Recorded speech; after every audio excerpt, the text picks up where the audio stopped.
Entry भले ही late हो पर इम्पैक्ट हैवी होगा। ऐसी ही कहानी है ग्रीन रिवॉल्यूशन।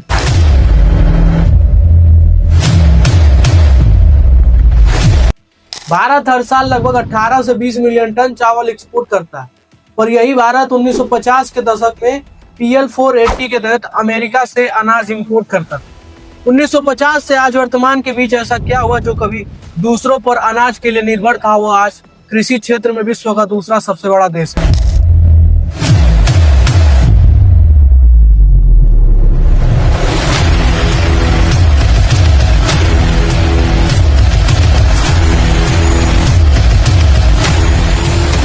भारत के इतिहास में जाने से पहले थोड़ा अपने चैनल का अपने ही द्वारा प्रमोशन कर लिया जाए।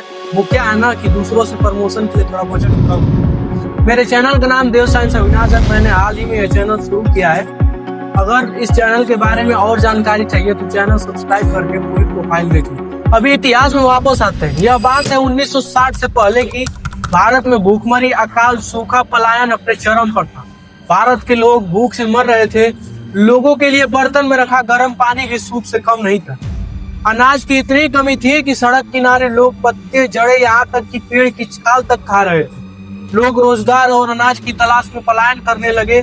कई लोग रास्ते में मर गए। कई बच्चे कभी गांव वापस नहीं लौटे। बंगाल में भूख के कारण लगभग 30 से 40 लाख मौतें हुई। आजादी के बाद भी देश इतना अनाज पैदा नहीं करता था कि 35 करोड़ लोगों का पेट भर सके, जबकि वह जनसंख्या आज की जनसंख्या की 1/4 थी। भारत जो आज 2.5 लाख टन गेहूं एक्सपोर्ट करता है, चावल 2 करोड़ टन एक्सपोर्ट करता है, वही भारत कभी अमेरिका से PL 480 के तहत अनाज लेता था। बेसिकली PL 480 एक अमेरिकन कानून था जिसका उद्देश्य था अमेरिका के एक्स्ट्रा अनाज को डेवलपिंग कंट्रीज को देना ताकि उनकी भोजन सुरक्षा हो सके। अब पॉइंट पर आते हैं, उस समय ऐसी स्थिति क्यों थी? दरअसल उस समय खेतों में ट्यूबवेल नहीं था, न नहरें थी, न ही आज की तरह आधुनिक मशीन। अगर बारिश हुई तो फसल उगेगी, बारिश नहीं हुई तो पूरा गांव भूखा रहेगा। दूसरा कारण था आज की तरह हाई यील्डिंग वेराइटीज सीड का न होना, ट्रेडिशनल वेराइटीज का यूज करना जिससे उत्पादन कम होता था और फसलों में जल्दी रोग पकड़ लेता। अगर बारिश कम या ज्यादा हुई तो फसल खराब हो जाती। तीसरा कारण था फर्टिलाइजर्स और कीटनाशक न होना। खेतों की मिट्टी में पोषण कम था। किसान गोबर की खाद यूज करते थे जो अधिक उत्पादन के लिए पर्याप्त नहीं था।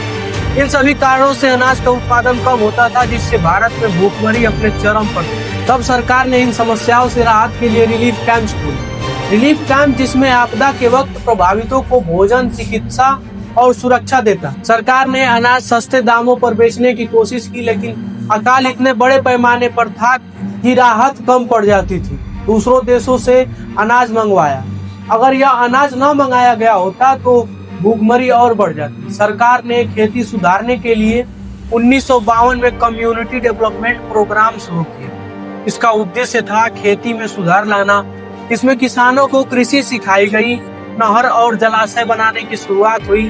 5 ईयर प्लान्स में कृषि को प्राथमिकता दी गई, पर इन सभी योजनाओं से बहुत खास फर्क नहीं पड़ा। भारत को यह एहसास हो गया था कि अगर हमने बदलाव नहीं की तो आने वाली पीढ़ियां भूख की कहानी लिखेंगी।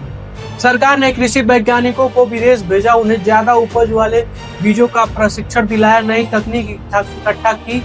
सन 1967 का वो दौर जब हीरो की एंट्री होती है, वो कहते हैं ना एंट्री थोड़ी लेट होगी पर इम्पैक्ट हैवी होगी। ग्रीन रिवॉल्यूशन ये मोड़ था जिसने भारत की किस्मत बदल दी। भारत ने बड़े निर्णय लिए और हाई यील्डिंग वेराइटीज मंगाई।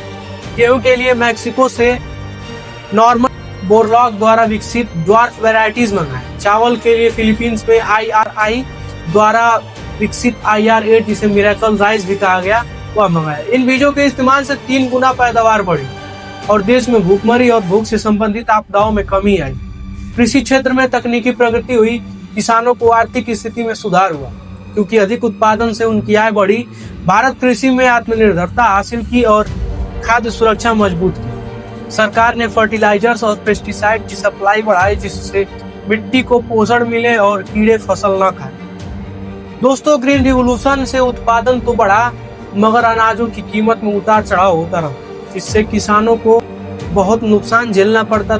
सरकार ने इस समस्या को देखते हुए MSP लाया, मिनिमम सपोर्ट प्राइस। यह एक न्यूनतम कीमत है जो सरकार किसी फसल के लिए घोषित करती है। अगर ओपन मार्केट में फसल का दाम MSP से नीचे चला जाए तो सरकार उसी एमएसपी पर फसल खरीद कर किसान को नुकसान से बचाती है। और सरकार ने किसानों से कहा फसल चाहे जितनी भी हो हम खरीदेंगे, हमेशा बेहतर दाम देंगे, आप बस उपज बढ़ाओ।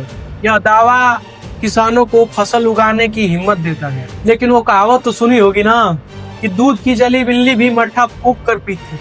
भारत के लोग एक बार भूखमरी देख चुके थे और ऐसी स्थिति दोबारा आने पर भारत के लोग लड़ सके, इसके लिए सरकार ने FCI food corporation of India बनाया, जिसका उद्देश्य था एमएसपी पर अनाज खरीद कर देश के गोदामों में जमा रखना। जब कभी भी भूखमरी या अकाल आए तो लोगों को खाना मिलता रहे।